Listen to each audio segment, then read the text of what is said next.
Hola a todos. Voy a empezar mi exposición con el capítulo 4 del libro de La Torre. Este es el capítulo que se trata sobre la invasión visigótica. Bueno, La Torre empieza explicando cómo, de parte de la historia, qué fue lo que pasó para poder introducirnos así después a lo lingüístico y a un poco de la investigación que hace sobre qué palabras vienen de las lenguas germanas y qué palabras son las que se han tomado en el español que vengan de los visigodos. Bueno, el Imperio Romano fue saqueado y tomado por Alarico, que fue el rey de los visigodos. Los romanos se sintieron súper humillados por esto y no querían aceptar que necesitaban de los bárbaros, que son los germanos, para mantener su ejército que estaba siendo cada vez más débil. A principios del siglo VI, los visigodos expulsaron de Tolosa a los francos y después los francos los expulsaron a ellos, por lo que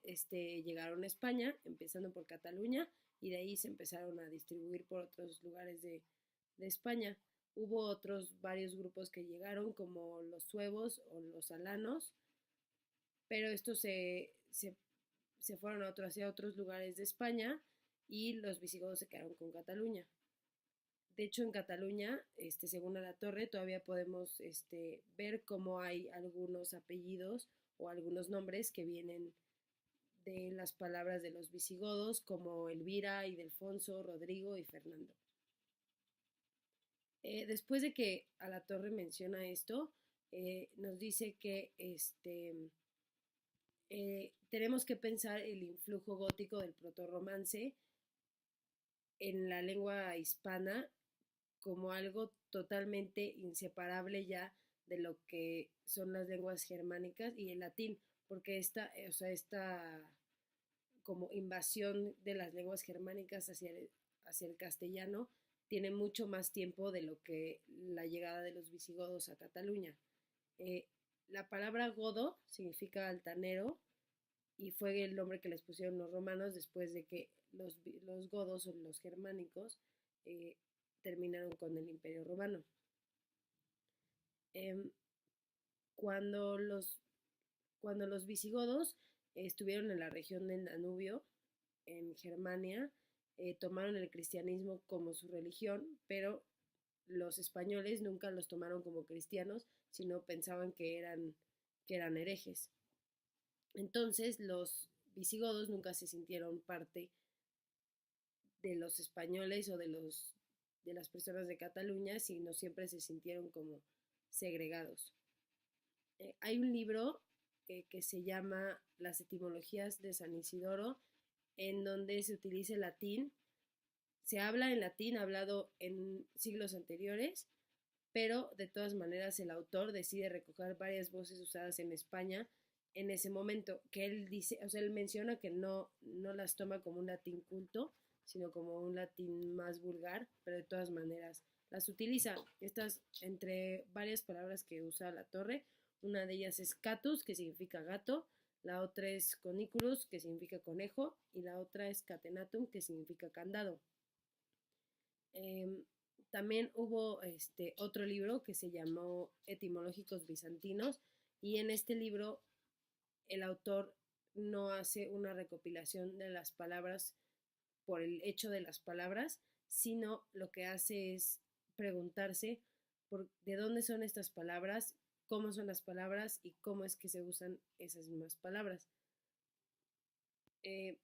A La Torre nos menciona que la lengua vulgar no llegó de la nada ni llegó con la invasión visigótica, sino más bien que es una acumulación del idioma y que viene de varios siglos anteriores.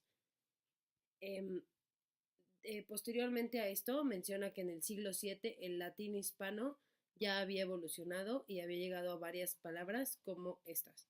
eclesia, buono, hoyofaito, que él menciona que son evoluciones normales de la lengua y no precisamente del gótico. Después de esto nos menciona que el influjo de los visigodos en el latín, como mencioné antes, debe pensarse desde mucho antes y no con la invasión no con la llegada de los visigodos a Cataluña. Esto él lo plantea que debe pensarse desde el siglo primero después de Cristo, ya que también, o sea, él encuentra germanismos en otras lenguas como es el provenzal o es el italiano. Menciona también que bastantes de las palabras que se adoptan del germánico tienen que ver con la guerra, pero también aparte de la guerra, los godos hicieron varias otras aportaciones al idioma en palabras que tienen que ver con el banquete, como escanciar o agasajo. También el único sufijo del germano que está al español es la terminación ing, de la cual se españoliza, si se puede decir así, y se forman palabras como abolengo o realengo. Lo que mencionaba al principio, que se han quedado algunas palabras, y sí, él dice que sí, bueno, supongo que en la época de su libro existían y seguirán existiendo. Si vamos a Cataluña, hay nombres godos como Toro, Godones, Godiña o Vilagude. También hay nombres, como les había dicho, como Ildefonso, Elvira, y hubo otros nombres que se utilizaron en siglos anteriores, pero que desaparecieron después de que Rodrigo fue derrotado. A mí me parece que las características de este capítulo de La Torre son que primero empieza con de lo más amplio del tema, nos menciona cómo llegaron los godos a España, en qué siglo llegaron, y después empieza a enlistar varias de las aportaciones que hicieron los visigodos a la lengua española, y después termina con un conteo de palabras, que son las que les mencioné, de estas palabras que vienen de los visigodos, pero que también deben pensarse desde mucho antes de los visigodos, con algunas de las influencias que tuvieron ellos en otro tipo de culturas. Me parece que es muy puntual y va bastante al punto y es muy ágil. El ensayo tiene unas 5 o 6 páginas, no es mucho, y no te da una visión general y te dice que no pensemos en el español y en el germano como una imposición, sino como una parte de la lengua que se fue acumulando y que fue creando una nueva lengua. Y bueno, los dejo con un video que encontré que nos explica más o menos cómo estuvo la invasión de los godos a España en un mapa y algunas imágenes.